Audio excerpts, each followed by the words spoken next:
तो दोस्तों आज मैं एक्सप्लेन करने वाला हूँ हाल ही में ही रिलीज हुई एक बहुत ही बढ़िया तमिल हॉरर मूवी को जिसका नाम है सिंक। इस मूवी को डायरेक्ट किया है विकास आनंद श्रीधरन ने, जो कि उनका डायरेक्शनल डेब्यू है।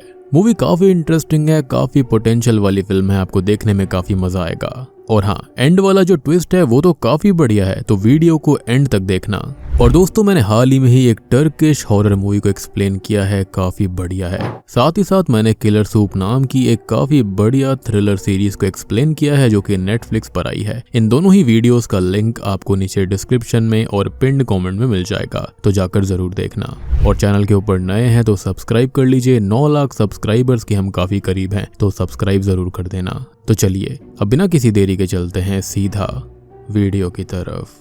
तो मूवी की शुरुआत में हम एक लड़की को गाड़ी में बैठा हुआ देखते हैं जो कि किसी का इंतजार कर रही थी। उस लड़की का नाम नेत्रा है और वो उसके बॉयफ्रेंड गौतम का वेट कर रही होती है, जो कि गाड़ी के अंदर आकर बैठ जाता है। गौतम यहाँ पर एक स्ट्रगलिंग डायरेक्टर था जो कि किसी प्रोड्यूसर से मिलकर आया था। प्रोड्यूसर गौतम के फिल्म प्रोड्यूस करने से मना कर देता है और इस वजह से गौतम का मूड काफी खराब हो गया था। अब नेत्रा उसका मूड ठीक करने के लिए अपने दोस्त सीबी के साथ वनडे ट्रिप पौंडीचेरी के लिए प्लान करती है और गौतम, नेत्रा, सीबी और मधु निकल पड़ते हैं इस ट्रिप के लिए। खैर अब रात को लौटते वक्त उनकी गाड़ी के ब्रेक्स फेल हो जाते हैं और हड़बड़ी और घबराहट के चलते वो किसी लड़की को ठोक देते हैं। और अब ये वाला सीन और यहाँ से आगे के सारे सीन्स हम एक रिकॉर्डिंग के जरिए देखते हैं। अब आगे हमको दिखाया जाता है कि नेत्रा कोई सिंक प्लेटफॉर्म का इस्तेमाल करके अपने बाकी दोस्तों को मीटिंग के लिए इनवाइट करती है। यहाँ पर हमें नेत्रा थोड़ी सी स्ट्रेस्ड आउट दिखाई दे रही थी। खैर तभी मधु मीटिंग में ज्वाइन होती है और उसके बाद सीबी भी ज्वाइन करता है। नेत्रा गौतम को कॉल करती है जो कि कॉल नहीं उठाता और वो तीनों बातें करने लगते हैं, जिससे हमको पता लगता है कि कुछ ना कुछ गड़बड़ जरूर है। खैर अब नेत्रा के फिर से कॉल करने पर गौतम कॉल अटेंड कर लेता है और मीटिंग भी ज्वाइन करता है और वो सब फिर से बातें करने लगते हैं। यहाँ पर हमको पता चलता है कि नेत्रा को अस्थमा की दिक्कत है और मधु को एक्सीडेंट के चलते हाथ में चोट आई थी। और गौतम सबको एश्योर करता है कि उसने सब कुछ हैंडल कर लिया है और वो सब टेंशन ना लें। खैर तभी गौतम को मुलिगन नाम के एक पुलिस ऑफिसर का कॉल आता है जो कि उसका करीबी दोस्त भी था और वो उन्हें ये बताता है कि वो लड़की जिंदा थी जिसका एक्सीडेंट हुआ था और उसकी ट्रीटमेंट भी हॉस्पिटल में चल रही थी। वो उन्हें ये भी बताता है कि इस केस को क्लोज कर दिया गया है और वो लोग सेफ हैं।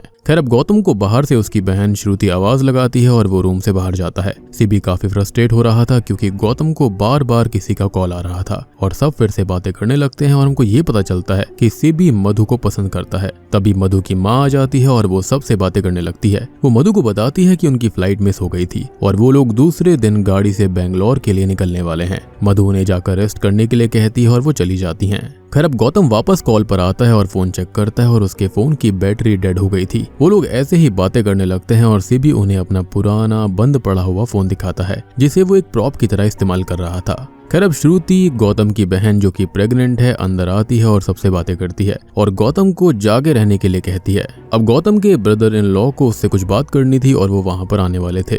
खैर अब फोन चार्ज होने पर गौतम फोन चेक करता है और उसे मुलिगन सर की ही कॉल आ रही थी। तभी डोरबेल बजती है और गौतम बाहर जाता है। अब गौतम ये बताता है कि उसके ब्रदर इन लॉ किसी फीमेल कलीग के साथ वहां आए थे। खैर अब श्रुति फिर से वहां आती है और गौतम उसे रेस्ट करने को कहता है और उनके लिए खाना ऑर्डर करता है। फिर से अब डोरबेल बजती है और गौतम की बहन खाना रिसीव करने जाती है। यहाँ दूसरी तरफ मधु को एसी का टेम्परेचर ज्यादा होने के बावजूद भी ठंड लग रही थी और एसी के मामले में उल्टा होता है, जितना कम टेम्परेचर रखोगे उतनी ठंड लगती है और जितना ज्यादा रखोगे उतना टेम्परेचर थोड़ा सा बढ़ जाता है। खैर गौतम के घर से बिल्ली के रोने की आवाजें आने लगती हैं और वो चेक करने निकल पड़ता है। खैर अब गौतम वापस आकर बताता है कि उसकी दीदी और जीजू तो घर पर ही नहीं थे और मेन डोर खुला हुआ था, जो कि बहुत ही अजीब बात थी। गौतम श्रुति को कॉल करता है और वो कॉल कट कर देती है और तभी नेत्रा को ऐसा फील होने लगता है कि उसको किसी ने पीछे से हाथ लगाया। उन्हें ये भी पता लगता है कि मधु भी घर में अकेली थी और हमें ये पता लगता है कि उनके साथ कोई पैरानॉर्मल एक्टिविटीज हो रही थी, यानी कि इनके फैमिली मेंबर्स कभी इनके साथ थे ही नहीं, यहाँ पर कोई और चीज ऐसा कर रही है।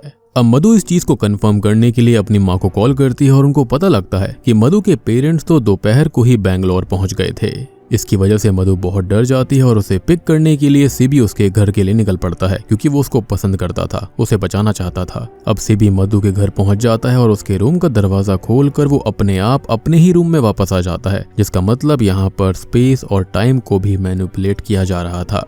गौतम अब नेत्रा को अपनी मॉम को उठाने के लिए कहता है और साथ ही साथ अपनी सिस्टर को कॉल लगाना कंटिन्यू रखता है। अब नेत्रा अपनी माँ को जगाने की कोशिश करती है लेकिन वो नहीं उठती, इसलिए वो अपनी माँ की हार्ट बीट चेक करती है और तभी उनकी आंखें अजीब सी हो जाती है। नेत्रा एम्बुलेंस को कॉल करती है और वो कॉल घूम के बार बार गौतम को ही लग रही थी क्योंकि यहाँ पर स्पेस और टाइम मैनिपुलेट हो रहा था। लुक्स लाइक कोई ऐसी एंटिटी है जो कि इनके साथ ऐसा खेल खेल रही है। अब नेत्रा मीटिंग फिर से ज्वाइन करती है और हम ये देखते हैं कि उसकी माँ चल रही थी, जो कि पॉसिबल नहीं था क्योंकि उनकी इंजरीज की वजह से उन्हें कुछ दिनों के लिए व्हील चेयर इस्तेमाल करनी थी और वो खड़ी भी नहीं हो सकती थी। इसका मतलब नेत्रा की माँ पजेस्ड हो चुकी है और ये सब देखकर वो अपने रूम से भागने लगती है।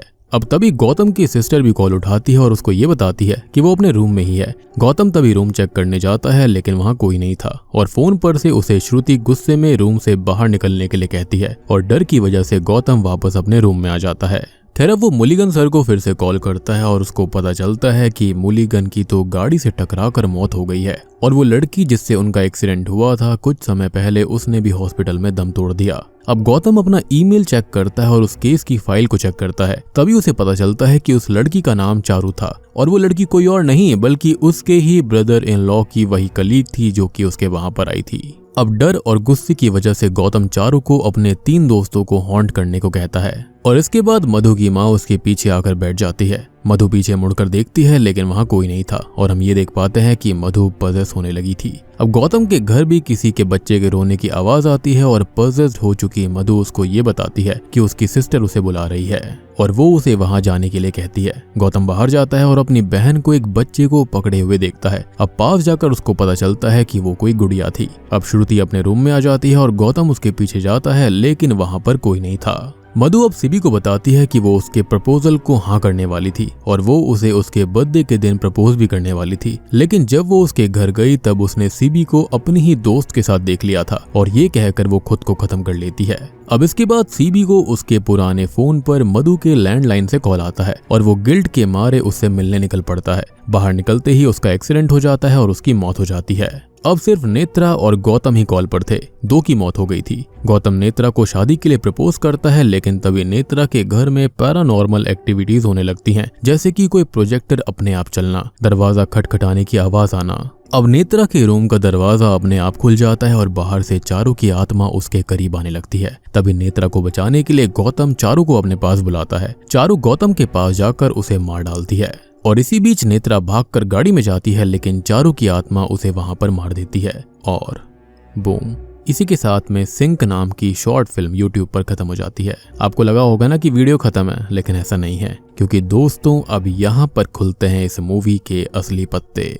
तो अब तक हमने जो कुछ भी देखा है वो बस एक शॉर्ट फिल्म थी जो कि बहुत ही वायरल हो गई थी, जिसको गौतम और उसके दोस्तों ने ही पूरा प्लान करके बनाया था। अब गौतम इंटरव्यू के वक्त ये बताता है कि जब वो लोग असल जिंदगी में उस दिन पौंडीचेरी से लौट रहे थे तभी उन्होंने एक hit and run case witness किया था और उस विक्टिम का नाम चारू था और उन्होंने चारू का ही नाम इस्तेमाल किया ताकि उनकी फिल्म को रीच मिले। उन्हें वहां ये भी पता चलता है कि असली चारुलता की मौत हो चुकी थी।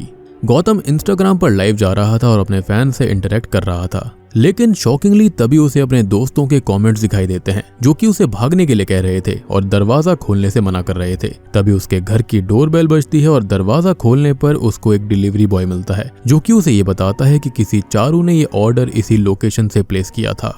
अब डिलीवरी बॉय उसको बोलता है कि उसने चारू का नाम लेकर गलती कर दी क्योंकि चारू को भी ये लगेगा कि उसने ही उसका खून किया है। अब गौतम उसे इग्नोर करता है क्योंकि उसे ये लगता है कि शायद ये भी कोई प्रैंक या फिर किसी चीज का हिस्सा होगा, लेकिन तभी शॉकिंगली उसके पीछे से किसी लड़की के रोने की आवाज आती है और उसके घर के अंदर पैरानॉर्मल एक्टिविटी शुरू हो जाती हैं और रूम के अंदर जाते ही गौतम को चारू दिखाई देती है। यानी कि अब तक उसने जो कुछ किया उसके बदले सारी चीजें रियल हो चुकी थीं। उसके दोस्तों के साथ में भी ये सारी चीजें हो रही होंगी जिसके चलते वो उसे कमेंट में ये बताने की कोशिश कर रहे थे। मेरे ख्याल से उस दिन जब यहाँ पर इन्होंने एक्सीडेंट को विटनेस किया था तब तो कुछ नहीं हुआ, लेकिन जैसे ही इन्होंने चारू का नाम इस्तेमाल किया मुझे लगता है कि चारू की स्पिरिट इनके उससे अटैच हो गई और अब इन सभी को भुगतान करना पड़ेगा क्योंकि इन्होंने चारू का नाम इस्तेमाल कर लिया। और बूम, इसी के साथ ही मूवी यहीं खत्म हो जाती है। तो दोस्तों ये थी सिंक फिल्म की कहानी। अब देखो यहाँ पर आपने इसमें एक सिमिलैरिटी महसूस करी होगी, जैसे कि मूवीज आई थी होस्ट या फिर अनफ्रेंडेड वगैरह, उसके अंदर भी सिमिलर कॉन्सेप्ट है। लेकिन यहाँ पर ऐसा करा गया है कि इन्होंने खाली एक शॉर्ट हॉरर स्टोरी बनाई थी, लेकिन it comes down to haunt them in real life and specially Gautam को। हो सकता है कि गौतम ने यहाँ पर कुछ ना कुछ किया हो। और सबसे बड़ी बात कि अगर इन्होंने यहाँ पर विटनेस किया था एक एक्सीडेंट को या फिर हिट एंड रन केस को, तो इन्होंने हॉस्पिटल क्यों नहीं पहुंचाया उस लड़की को? माइट भी इसलिए चारों की आत्मा इसके पीछे आ गई। वो आजकल आपने सार्कास्टिक टाइप की वीडियोस देखी होंगी ना, जहां पर लोगों का एक्सीडेंट हो जाता है तो कई व्लॉगर्स वहां पर आते हैं या फिर कई लोग आते हैं जो कि वहां पर वीडियो बनाने लगते हैं, लेकिन विक्टिम को हॉस्पिटल लेकर नहीं जाते। तो मेरे ख्याल से शायद यहाँ पर ऐसा हुआ होगा। इन्होंने आइडिया ले लिया कि हमने यहाँ पर शॉर्ट हॉरर स्टोरी बनानी है, लेकिन रियल में विक्टिम को हॉस्पिटल पहुंचाया नहीं। तो दोस्तों, ये थी सिंक नाम की एक तमिल हॉरर थ्रिलर मूवी की कहानी। उम्मीद करता हूँ कि आपको ये पसंद आई होगी। पसंद आई है तो वीडियो को लाइक कर देना, चैनल के ऊपर नए हैं तो सब्सक्राइब कर लीजिए। तो मैं आप सबको मिलता हूँ अगली वीडियो के साथ में, तब तक के लिए